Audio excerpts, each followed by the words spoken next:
या देवी सर्वभूतेषु शक्तिरूपेण संस्थिता नमस्तस्यै नमस्तस्यै नमस्तस्यै नमो नमः। आप सभी दर्शकों को खबरवाला न्यूज चैनल की ओर से चैत्र नवरात्रि की हार्दिक शुभकामनाएं। मैं अंजलि शर्मा आप सभी का स्वागत करती हूँ। माँ दुर्गा की उपासना का प्रतीक चैत्र नवरात्रि पूरे 9 दिनों तक मनाया जाता है। इस दौरान हर भक्त की यही कोशिश रहती है कि माँ को प्रसन्न करके मनोवांछित फल प्राप्त किया जा सके। लेकिन सवाल उठता है कि माँ दुर्गा को प्रसन्न करने के लिए कौन सी विशेष विधि अपनाई जाए और किस मुहूर्त में पूजा करना सबसे उत्तम रहेगा। इन सभी विषयों पर आज हमारे साथ चर्चा करने के लिए मौजूद है प्रसिद्ध ज्योतिषाचार्य आचार्य डॉक्टर देवेंद्र शास्त्री जी। प्रणाम गुरुदेव। कल से चैत्र नवरात्रि के साथ में नव विक्रम संवत्सर प्रारंभ हो रहा है। क्या यह वर्ष है और इसको लेकर क्या आपका पूरा आकलन है, कृपया बताएं। सर्वप्रथम मैं आचार्य देवेंद्र आपके चैनल को देख रहे सभी दर्शकों को नव संवत्सर की बहुत बहुत शुभकामनाएं प्रदान करता हूं। कल विक्रम नव संवत्सर, जिसको 60 संवत्सरों की गणना में कालयुक्त नाम के संवत्सर की उपमा दी गई है और पंचांग विभेद में कालयुक्त संवत्सर की गणना भी है और इदवत्सर में सिद्धार्थ संवत्सर की भी इसमें गणना की गई है। लेकिन यदि क्रमानुसार बगैर लुप्त किए इसकी गणना की जाए तो कालयुक्त संवत्सर की गणना बैठती है और कल ये संवत्सर आरंभ होने जा रहा है। विक्रम नव संवत्सर हमारे भारतीय सनातन धर्म का एक ऐसा पर्व है जो एक नई ऊर्जा, एक नया उत्साह, नए लक्ष्य के प्रति प्रवृत्त होने के लिए हमें प्रेरित करता है।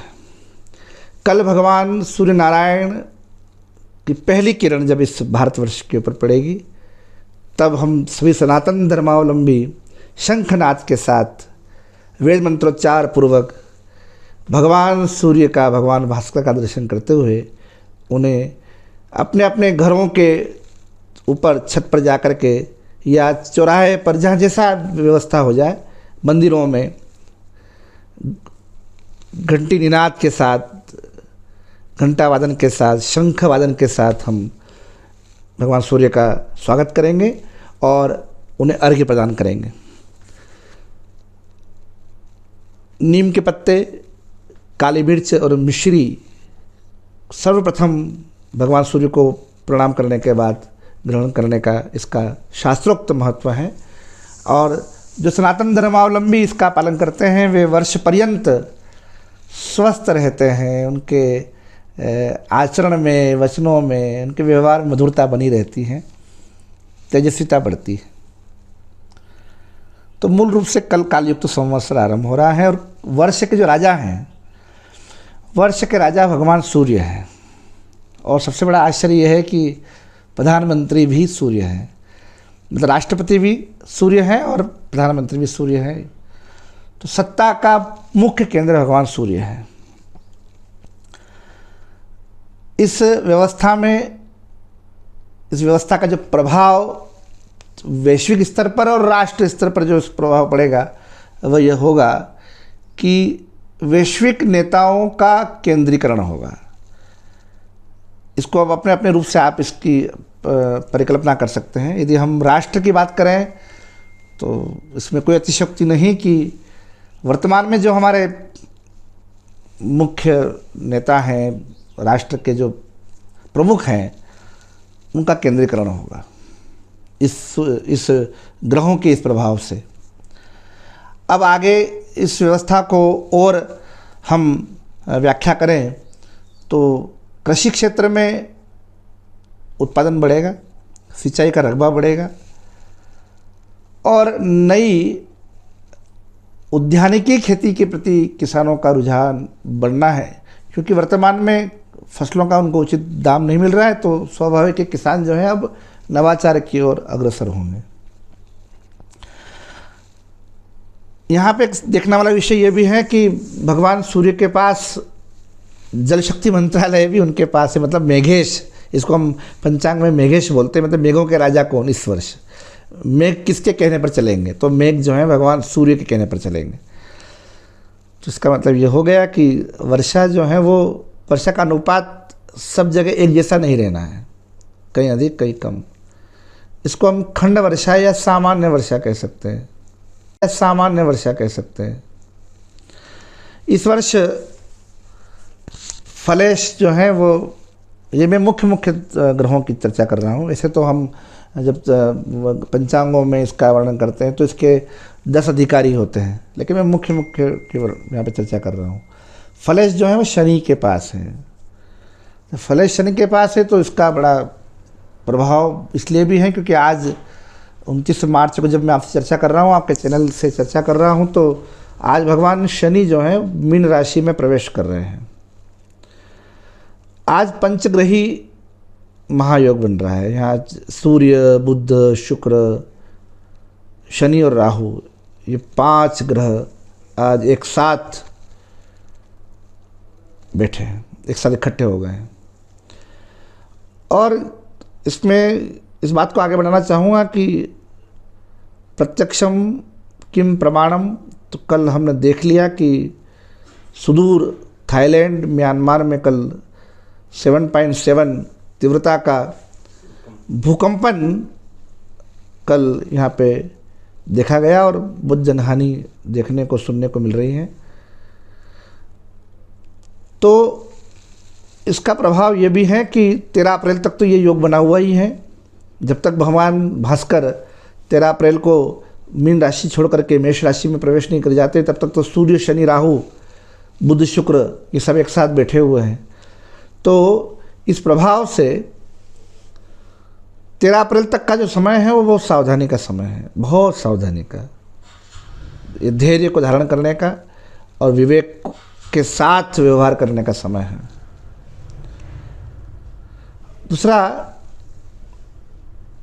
विश्व के ऊपर इसका प्रभाव, राष्ट्र के ऊपर प्रभाव यह है कि भारत के किसी कोने में इस प्रकार की घटना ना हो, इसके लिए हम प्रार्थना करेंगे। कल नवरात्रि आरंभ हो रही है तो माँ भगवती जगदम्बा से भी प्रार्थना करेंगे कि राष्ट्र में सुभिक्षता बनी रहे, राष्ट्र में शांति बनी रहे, अराजकता ना हो। 13 अप्रैल के बाद धीरे धीरे ये स्थितियाँ स्वतः ही सामान्य होती जाएगी। तो सभी राशियों वालों के लिए और विशेष रूप से मीन राशि वाले जातकों के लिए, मेष राशि वाले जातकों के लिए विशेष रूप से यह सावधानी का समय है। मीन राशि में भी आ गया तो ये हम सबके लिए, मीन और मेष राशि के जातक हैं उनके लिए तो ये सावधानी का समय है। जैसा कि मैंने आपको 10 अधिकारियों के बारे में बतला रहा था, तो आर्थिक व्यवस्थाएं चरमराती हुई दिखेगी। बाजार में जो मुद्रा का प्रचलन है कहीं ना कहीं उसकी कमी आएगी और उसकी कमी आने का प्रभाव बाजार पर स्पष्ट रूप से दिखाई देगा। यहाँ मैं एक बात जोड़ना चाहता हूँ कि शनि जो है वह बृहस्पति की राशि में प्रवेश कर रहे हैं, मीन राशि में प्रवेश कर रहे हैं। चूँकि ये विश्लेषण ज्योतिषी विश्लेषण है,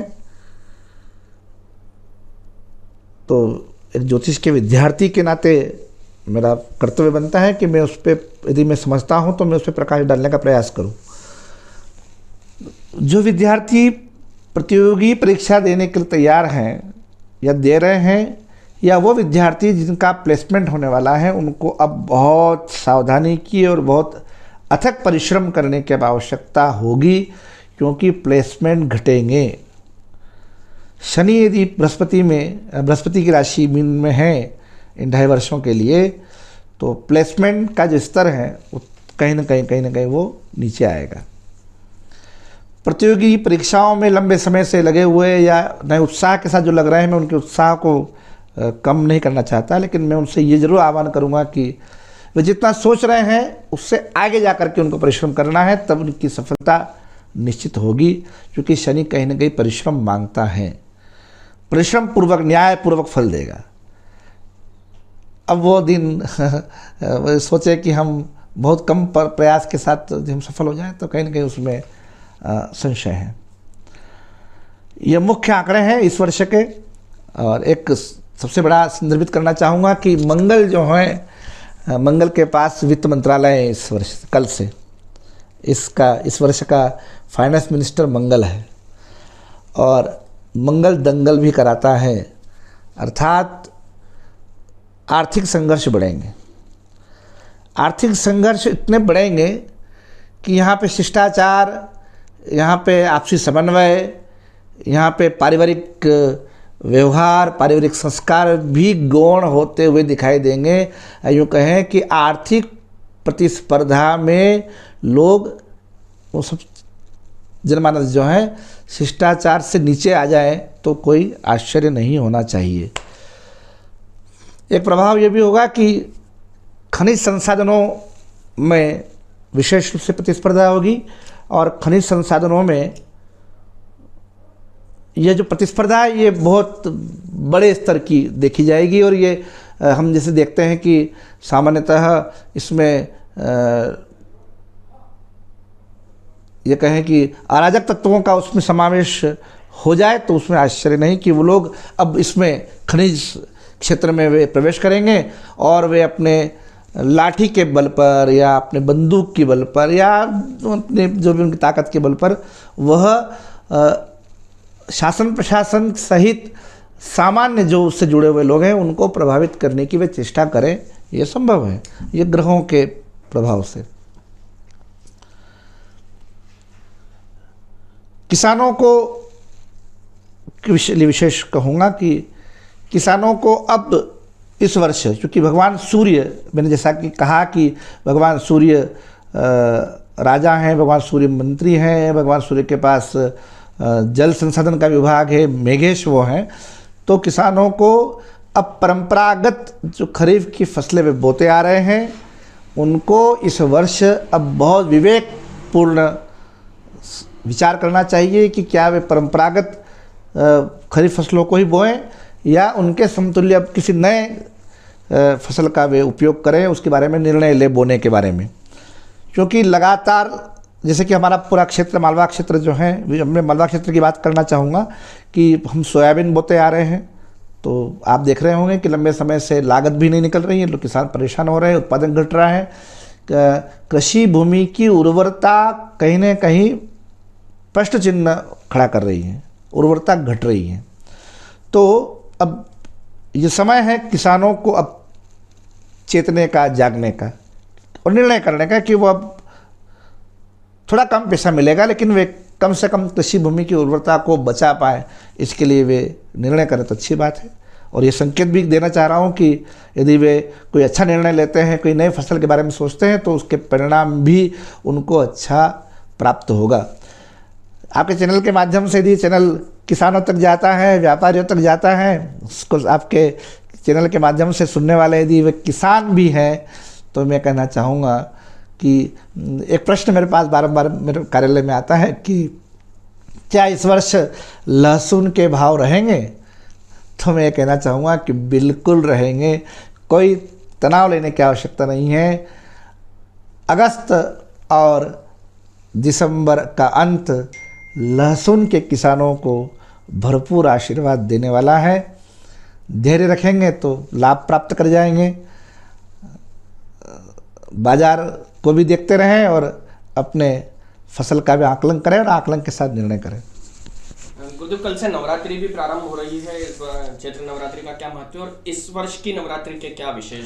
माँ भगवती जगदम्बा अष्टभुजा नारायणी जो है, करुणामयी माता भगवती राजराजेश्वरी त्रिपुरा जी जो हैं, त्रिपुरा अम्बा गज की सवारी करके, गजारूढ़ होकर के प्रवेश कर रही हैं। तो एक बात स्पष्ट हो गई कि राष्ट्र का सामर्थ्य बढ़ने वाला है। गज के ऊपर यदि वो सवारी करके आ रही हैं तो स्वावलंबन बढ़ेगा और साहस और बल के पूर्वक साधक अपना कार्य सिद्ध करेंगे। कल की नवरात्रि सभी के लिए शुभ है क्योंकि वो रविवार को प्रवेश कर रही हैं। रविवार के दिन माँ भगवती की नवरात्रि आरंभ हो रही है, वासंती नवरात्रि है। वसंत की नवरात्रि साधना के लिए बहुत महत्वपूर्ण मानी जाती है। जो साधक इस वासंती नवरात्रि में माँ भगवती की बहुत निष्ठा और सम्यक पूर्वक आराधना करते हैं तो उनके मनोरथ पूर्ण होते हैं। रविवार को आरंभ हुई नवरात्रि इस वर्ष केवल 8 दिन की है, एक तिथि क्षय हो गई, तो 8 दिवसात्मक है। रामनवमी को इसकी पूर्णाहुति होगी, इसकी विश्रांति होगी। तो 8 दिवसात्मक इस नवरात्रि में अष्टभुजा भगवती राजराजेश्वरी का अर्चन कीजिए और विशेष रूप से संभव हो सके तो लाल पुष्पों से, चाहे वो गुलाब हों, गुड़हल हों, कणेर हों, लाल पुष्प से माँ भगवती के 108 नामों के साथ उनकी तस्वीर एक चौकी पे रख करके दीप प्रज्वलित करके, आप अखंड दीप की सेवा करते हैं तो वहाँ पे उसकी साक्षी में 108 पुष्पों से माँ भगवती की अर्चन कीजिए। यदि आप नवारण मंत्र आपको याद हैं, एम ह्रीम क्लीम चामुंडाय विच्चे, तो नवारण मंत्र के साथ अर्चना कीजिए। यदि आप श्री विद्या साधक हैं तो आप बीज मंत्र का आश्रय लेकर के माँ भगवती की अर्चना कीजिए। फिर देखिए कि आपके जीवन में माँ भगवती। खबर वाला के दर्शकों के लिए समय निकाला और हमें बहुत महत्वपूर्ण जानकारी प्रदान की। आपका बहुत बहुत धन्यवाद। मैं धन्यवाद और मैं पुनः नव संवत्सर की बहुत बहुत बधाई आपको देता हूँ। प्रार्थना करता हूँ माँ भगवती राजराजेश्वरी त्रिपुरा सुंदरी जी से एवं हमारे आराध्य भगवान सांवलिया सेठ से कि वे आपके समस्त मनोरथ पूर्ण करें। माँ भगवती आपके सर्व कार्य सिद्ध करें। बहुत बहुत धन्यवाद।